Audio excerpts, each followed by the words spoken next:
seeing actual real life trees for the first time in my entire life. You see, I come from a small town called Amarillo, Texas, and Amarillo, Texas is known for many things, but the one thing that it's not known for is having trees. And if we do have trees, it looks like tumbleweed, and we are also known for having yellow grass.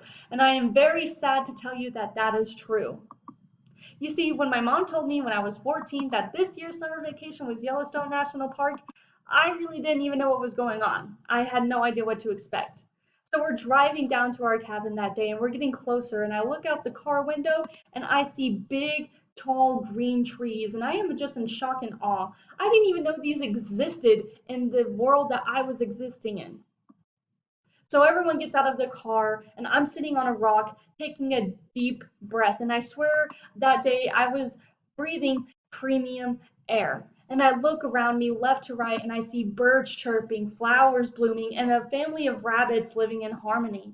Now, why am I telling you this? You see, deforestation is the #1 leading cause to climate change and species extinction. Like, have you ever seen a grizzly bear scratch its back on a tree or a woodpecker simply pecking at some wood? Well, I have, and I want you to experience that. Did you know that the paper receipts that you receive at your local grocery store is the main contributor to deforestation? To make and supply our paper receipts, we kill about 10 million trees and use 250 million gallons of oil. That is insane. Now, my major is marine biology, and I was looking more into this, how deforestation affects our marine life.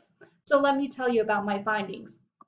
You see, when a forest is not tempered with, we get leaf litter, and this is food to our fish. And when a forest is dissolved, aka tempered with, we get zooplankton, which is what I am pointing out right now, which causes our fish to be fat and plump, which makes their lives much harder and have a less life.